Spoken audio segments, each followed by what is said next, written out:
दोस्तों, स्वागत करता हूं आपका अपने चैनल न्यूज इंडिया फर्स्ट पर। मैं आपके साथ गुलजार अली इस समय मौजूद हैं जनपद हापुड़ के गढ़मुक्तेश्वर तहसील के डेहरा कुटी पर, जहां पर बात कर लेते हैं। यहां पर महाराणा प्रताप की जयंती बड़े हर्षोल्लास के साथ में यहां पर निकाली गई है। हम बात कर लेते हैं डेहरा कुटी से गढ़मुक्तेश्वर की तरफ यहां से रैली निकाली गई है, जहां हम बात कर लेते हैं यहाँ पर जनता का जनसैलाब देखने के लिए मिला है।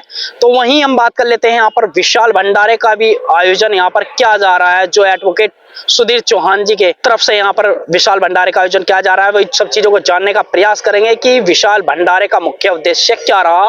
तो जानेंगे यहाँ पर सुधीर चौहान एडवोकेट समाजवादी पार्टी से लगातार अपने विधानसभा गढ़मुक्तेश्वर से भी दावेदारी पेश करते हुए नजर आ रहे हैं। चलिए तो बात कर लेते हैं एडवोकेट सुधीर चौहान जी इस समय हमारे साथ जुड़े हुए हैं, इनसे जान लेते हैं कि विशाल भंडारे का जो आयोजन यहाँ पर किया जा रहा है मुख्य उद्देश्य क्या रहा। न्यूज इंडिया पर सर बहुत बहुत आपका पहले स्वागत करते हैं। धन्यवाद भाई। और बड़ा स्पष्ट है, आज वीर शिरोमणि महाराणा प्रताप जी की जन्म जयंती है और उसी के उपलक्ष्य में हमने भंडारा रखा हुआ है।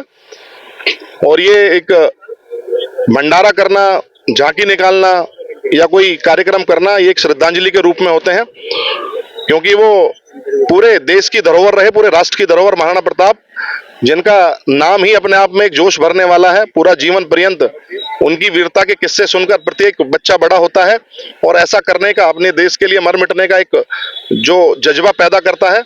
तो उसी के उपलक्ष्य में आज ये भंडारा रखा गया है और उम्मीद है कि सारे लोग यहाँ आएंगे। और यहाँ आने से एक माहौल होता है। आज हम महाराणा प्रताप जी को याद कर रहे हैं तो उनको कहीं ना कहीं इस तस्वीर को देखकर उन्हें याद आएगा कि आज उनका जन्म दिवस है और एक दोबारा उनको प्रेरणा मिलेगी कि हमें उनके बताए हुए रास्ते पर चलना चाहिए। सर, आज का युवा महाराणा प्रताप की बनाई हुई नीतियों पर कितना चल रहा है? युवा के लिए नीतियां जो ये इतिहास पुरुष हैं, और इतिहास पुरुष का मतलब है कि जो उन्होंने किया वो किस तरीके से वर्तमान में भी कितना प्रासंगिक है और किस तरीके से उन चीजों को हम ग्रहण करके अपने देश को आगे प्रगति के रास्ते पर लेके जा सकते हैं। देखिए, जहां तक मैं जातिगत बातों की बात करूं, प्रत्येक व्यक्ति जिस जाति जिस धर्म में पैदा होता है उसके महापुरुष उसके लिए वंदनीय होते हैं, पूजनीय होते हैं। और हमारे लिए भी ये फक्र का विषय है कि हम राजपूत समाज से हैं और महाराणा प्रताप के समाज से हैं। लेकिन जहां महापुरुष की श्रेणी में लोग आ जाते हैं तो महाराणा प्रताप केवल आप एक व्यक्ति विशेष और जाति विशेष से न जोड़कर उनका व्यक्तित्व इतना विशाल हो जाता है कि जो उन्होंने किया अपनी मातृभूमि की रक्षा, केवल वो ऐसा नहीं कि स्वयं की कम्युनिटी के लिए करते थे, जितने भी 36 बरादरी के लोग रहते थे उनकी रक्षा सुरक्षा के लिए उन्होंने युद्ध लड़े।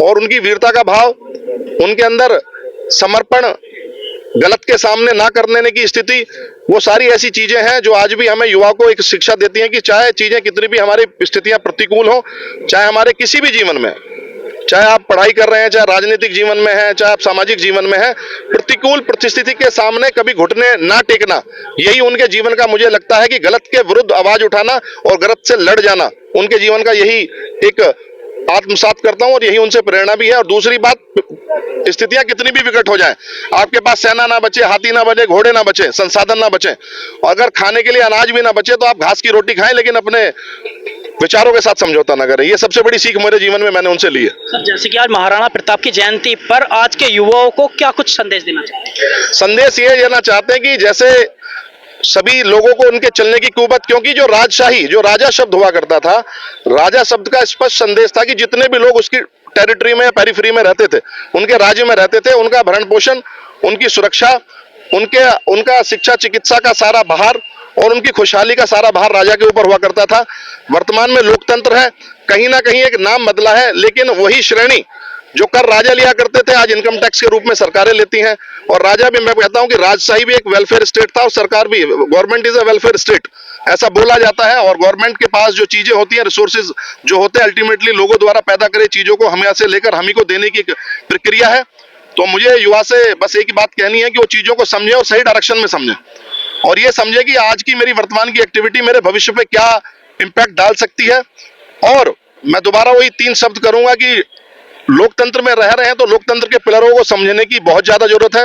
विधायिका, कार्यपालिका, न्यायपालिका के क्षेत्र, उनके अधिकार, उनके कार्य क्षेत्र के बारे में नॉलेज लेना बहुत जरूरी है और अपने अधिकारों के प्रति सजग होना। ये नहीं कि कोई MP MLA किसी के सामने आ गया है और वो गलत काम करता है, कोई विकास नहीं करता, आप चुप चले जाते हैं जी, वो विधायक जी और सांसद जी बुरा मान जाएंगे।